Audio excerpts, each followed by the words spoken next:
부산 비율만 잘 맞추거나 기계적으로 나와 있는 대로 따라하기만 하면 시장이 우상향하는 것을 따라서 쭉 성장하는 내렸던 거는 올라가고 올랐던 거는 내려가고 채권을 40% 미국 국채 10년물 전 세계 금융시장의 기준이거든요. 위기시 안녕하세요. 재테크하는 아내 부채입니다.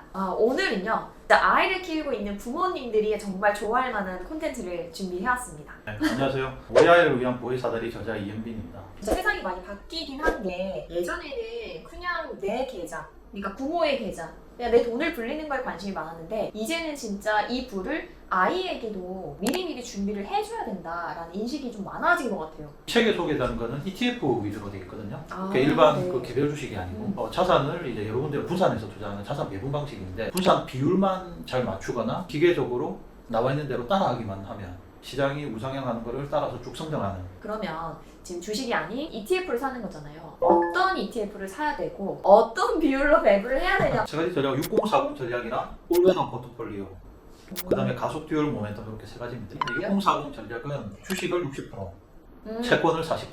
추천드리는 거는 이제 미국 주식 60%, 미국 국채 40%. 주식만 가지고 투자를 하면은 금융위기나 아니면 IT 버블 이런 걸 만나면 10년에 한 번씩은 반토막 이상이 나거든요. 그런 거를 보완해주는 작용을 하는 게 이제 채권입니다. 그래서 채권을 같이 섞어 놓으면은 수익률은 비슷하게 가져가면서 떨어지는 걸 한 절반 정도 이렇게 방어를 해주거든요.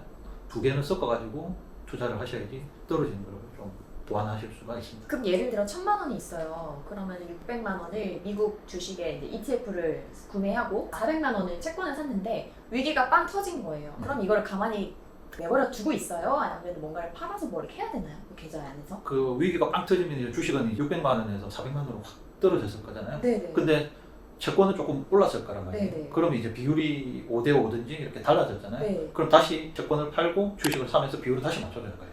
아 이거 중요하다. 그러니까 나 그걸- 이런 게 궁금했어요. 그게 이제 리밸런싱이라고 하거든요. 내렸던 거는 올라가고 올랐던 거는 내려가고 이런 게 어쨌든 자산 시장에서 움직이는 메커니즘이잖아요. 네. 그래서 한 차이가 났을 때는 다시 제자리 돌아오게 만들어주고 이거 좋다. 그거는 기간은 짧을수록 좀 좋습니다. 근데 매달 한 달에 뭐 몇 번씩 바꿀 수는 없잖아요. 네, 그렇게 하면 수수료도 나가고 이러니까 이제 3개월, 6개월, 1년 이렇게 한 번씩만 하시면 되는데 저는 이제 아이들 계좌나 저 계좌도 이제 올해도 포트폴리오로 하는데 저는 1년에 한 번만 합니다. 그렇게 해도 크게 뭐 수익률 차이가 있거나 뭐 그렇지 않아요. 그러면 6대 4는 알겠어요. 그 6을 600만 원을 어떤 ETF를 좀 종목을 골라야 되나요? 제가 책에서 쓴 내용들은 전부 지수가 있는 겁니다. 그러니까 아. S&P 500이나 나스닥 지수 주식 60%를 사실 거면은 미국 S&P 500을 60%. 굉장히 좀 안정적이라고 볼 수가 있고요. 미국에 상장된 AOR ETF라는 게 있거든요. 이거는 전 세계 주식 60%, 전 세계 채권 40% 이미 구성이 되어 있는 ETF입니다. 그게 좋은 점이 뭐냐? 주식이 오를 때 내릴 때 뭐 채권하고 비율이 달라지면 리밸런싱하고 이런 네. 작업들을 해줘야 되잖아요. 네. 근데 AOR ETF는 안 해줘도 돼요. 아. 우리가 쉽게 말하면 펀드 매니저가 자동으로 해주거든요. 이거는- 리밸런싱을 이 자산운용사에서 해주는 거죠. 아 해준다고요? 네. 그게 종류가 몇 가지 있거든요. 6대4도 있고 뭐 7대3도 있고 AOR, AOM, AOK 이렇게 몇 가지 네네. 종류가 있어요. 그래서 내가 주식을 몇 프로를 해야 되겠다 그것만 결정하시면 그 중에서 하나 선택하시면 돼요. 이거 지수 ETF 얘기하시니까 생각난 게 워렌 버핏이 네. 나중에 뭐 유언으로 남길 거라고 하면서 네. 본인이 죽게 되면 와이프한테 그 자산의 거의 상당 90%인가? 90%를 미국 지수에 투자하는 ETF 사라고. 네, 맞습니다. 맞죠? 예. 그러니까 진짜 이런 대가들도 이게 ETF가 얼마나 이게 안정적으로 수익을 내는지를 알고 있다는 말인 거잖아요. 맞습니다. 그 워렌 버핏은 그 에피소드가 여러 번 있으실 거예요. 그 펀드 매니저들하고 지수랑 10년 뒤에 누가 더 수익이 많이 날 거냐. 지수랑 개별 종목이랑 네, 해가지고 펀드 매니저 니네들이 열심히 해가지고 수익을 한번 내봐라. 나는 지수에 가겠다 해가지고 이긴 적이 몇 번 계실 거예요. 단기로 1년 안에 뭐 수익률 몇십 프로 내야지, 뭐 2배 내야지 해서 개별 종목을 하는 거는 뭐 좋은데 선택인데 상대적으로 리스크도 그만큼 크기 때문에 진짜 우리 애 키우고 하면 바쁘거든요. 마음은 다 해주고 싶지만 내 직장 생활도 해야 되고 살림도 해야 되고 주말 놀아줘야 되고 하니까 좀 여유가 없으시니까 네. 저도 되게 지인들에게 ETF 추천을 많이 하거든요. 네. 근데 마음 편하게 조금 넣어놓고 보면 되니까. 채권을 40%. 미국 국채 10년물에 투자를 하면 됩니다. 국채 10년물은 전 세계 금융시장의 기준이거든요. 거기에 따라서 어떤 전체 의미에서요? 금리들이 움직인다고 보시면 됩니다. 집에 대출받은 대출금리 있잖아요. 국내에 움직이는 금리 변동보다는 미국 국채 10년물이 움직이는 금리랑 더 잘 같이 움직여요. 그만큼 그 금융시장에 있어서 미국 국채 10년물은 굉장히 중요한 부분입니다. 위기가 닥치면 채권이 오르기도 하는데 달러를 찾는 수요가 또 많아지거든요. 네. 안전자산으로. 네. 달러로 이제 환 노출을 해놓으면은 그것도 이중으로 또 오르기 때문에 채권 40%를 사놓으면은 위기 시에 방어 능력이 굉장히 6040 전략으로 60은 미국 지수에 투자하는 ETF에 넣으라고 하셨고 40은 미국 10년물, 미국 국채 투자를 하라고 하셨습니다. 두 번째 전략은 올해서 포트폴리오 전략. 영어가 너무 어려워가지고 사계절 포트폴리오. 괜찮다. 그렇게 해라. 세계 최대 헤지펀드 회사는 브리지워터라는 회사가 있거든요. 아. 레이달리오라는 분이 그분이 추천해주신 전략이 토니 로빈스의 머니라는 책을 통해서 부정이 알려지면서 일반 사람들도 할 수 있게끔 그렇게 하는 전략인데요. 그 성장이 높을 때와 낮을 때, 인플레이션이 높을 때와 낮을 때 4개 국면에서 언제든지 작동할 수 있도록 과거 데이터를 보고 그 비율을 정한 건데요. 주식을 30%, 채권을 50%, 그 다음에 실물 자산을 20%. 이렇게 세 가지로 구성을 하면은 성장이 높을 때와 낮을 때, 인플레이션이 높을 때와 낮을 때, 그래서 어떤 시장이 오더라도 오르는 자산은 있다. 과거 긴 시간 동안의 데이터를 가지고 비율을 정해놨어요. 이 비율만 맞춰놓으면 이제 3개월이든 6개월이든 1년 뒤든 그 비율만 다시 한번 맞춰주고 그 인플레이션에 잘 작동하는 자산이 있거든요. 부동산이라든지 물가 연동국채라든지 오르는 자산이 구별이 되어 있습니다. 근데 다음에 무슨 일이 일어날지는 모르는 거예요. 사람들이 이제 인플레이션이 뭐 길 거다 짧을 거다 이런 말을 많이 하잖아요. 네. 근데 그게 언제 끝날지, 그 다음에 성장이 있을지 없을지 모른다는 데 문제가 있거든요.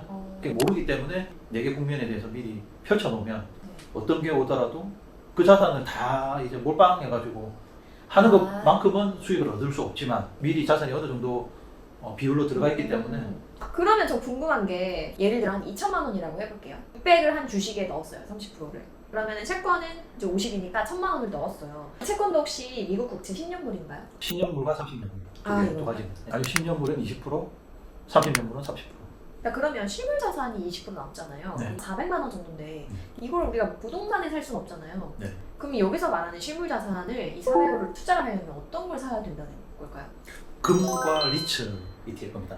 부동산 실물보다는 부동산에 투자해가지고 임대료든 아니면 매매 수수료든 그런 걸 운영하는 리츠. 기준이 이렇게 딱딱 정해져 있었어요. 그 기준만 지키면 그 안에서는 예를 들어 아까 지수에 투자하는 ETF가 있다고 하면 S&P 500 지수에 내가 투자를 했다가 다시 뭐 나스닥으로 바꾸거나 이런 거는 상관은 없는 거예요. 올해서 포트폴리오에는 제가 보정한 거에는 주식이 30%가 있는데 S&P 500, 나스닥, 그 다음에 글로벌 선진국 주식 이렇게 세 가지가 포함이 되어 있거든요. 네. 뭐 이머징 마켓에도 투자를 하고 싶다. 그러면 그 30%만 유지하는 선에서 적절하게 배분을 하시는 것도 충분히 가능합니다. 가능해요?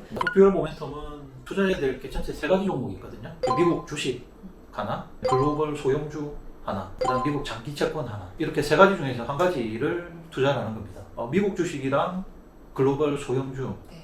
두 개가 이제 주식이 잘 될 때 수익률이 높잖아요. 네. 이렇게 높은 거를 비교를 해서 높은 데 투자를 합니다. 지난 1, 3, 6개월 동안 어느 주식이 많이 올랐는지를 보고 많이 오르고 있는 주식에 투자를 하는 거거든요. 많이 올랐으면 더 오를 가능성이 큰 건가요? 예, 일반적으로 모멘텀이 통한다라고 알려져 있거든요. 특히 미국 시장 같은 경우에는 모멘텀이 네. 잘 통하는 걸로 네. 되어 있어서 주식 시장이 안 좋은 상황이 됐다. 네. 그럴 때는 이제 채권이 상승을 하거든요. 네. 그때는 이제 미국 장기 채권에 투자를 하고 이거는 각 종목이 100%입니다. 어머, 이거 너무 위험하지 않아요? 이거는 한 달에 한 번씩 체크를 하셔야 돼요. 그 엔지니어드 포트폴리오라는 전략 자체를 만든 블로그가 있거든요. 네. 그 블로그에서 매달 레포트를 발행을 해줘요. 채권은 미국 장기 채권 30년물. ETF를 100% 올인한다고 했잖아요. 네. 근데 그 지수 ETF가 S&P 500일 수도 있지만 나스닥에도 내가 ETF가 있어서 그냥 왜 올인해도 상관없는 거예요? 나스닥 같은 경우에는 금융위기 이후에 너무 변동성이 커가지고 자녀들 계좌를 한 번에 몰빵하기에는 너무 리스크가 크다고 저 개인적으로는 그렇게 생각합니다. S&P 500 지수만 얘기를 하시는 거죠. 네네. 자, 그러면 이 책에 나오는 게 사실 ETF잖아요. 네. 그러니까 주식은 개별 종목에 투자하는 거고 ETF는 나라의 주식 지수를 추종하는 그런 거잖아요. 네. ETF를 조금 더 추천하는 이유가 있을까요? 부모님들에게? 사실 능력 되시는 분들, 네. 그러니까 30년 전에 삼성전자를 최근에 뭐 테슬라나 이런 거 많이 해서 실력이 좋으신 분들도 있지만 90% 이상의 부모님들 그거를 못 하실 거예요. 시장의 전체 평균 수익률을 가져가서 안정적으로 운영하시는 게 아이들 계좌에서는 훨씬 좋을 거라고 생각이 들어서 ETF. 그리고 소개를 드린 전략들이 굉장히 쉽습니다. 도저히 내가 시간이 없어가지고 뭘 한 달에 한 번이건 아니면 1년에 한 번이건 너무 바쁘다. 그러면은 미국 계좌를 개설해서 AOR ETF를 사놓으시면 됩니다. 그죠. 그리고 까맣게 잊어버리시면 돼요. 10년, 30년 뒤에 열어보시면 돼요. 깜짝 놀라는 거 좋은 의미로 놀라야 되는데 그죠? 예, 그렇죠. 몇 년에 30억 벌었다, 50억 벌었다 이렇게 굉장히 많잖아요. 근데 사실 저는 좀 공허하다고 봐요. 그분들이 굉장히 많은 노력도 했는데 그런 것들을 영상이든 책이든 굉장히 많이 읽었는데 그것만 보고 내가 뭘 할 수 있나 이런 생각들이 굉장히 많이 들었거든요. 근데 자산 배분 전략은 그런 것들을 전혀 몰라도 지금 그대로 따라갈 수가 있거든요. 오늘 영상이 좀 많이 도움이 되셨으면 좋겠네요. 직장인 분들은 연금저축펀드에 꼭 가입을 하셔야 돼요. 그 연금저축펀드에 가입을 하셔서 이 전략을 쓰시면 돼요. 5,500만 원 이하이신 분들은 세금 혜택을 받는 거나 예를 들어서 나중에 중도에 해지를 할 때의 세금이나 두 개가 같거든요. 그러니까 손해볼 게 하나도 없어요. 5,500만 원 이상이신 분들은 세금 혜택은 13.2%를 받는데 그걸 중간에 내가 쓸데가 있어서 해지를 해야 되겠다 이럴 때는 16.5%를 내셔야 되거든요. 그거는 근데 수익이 예를 들어서 3, 4% 났다.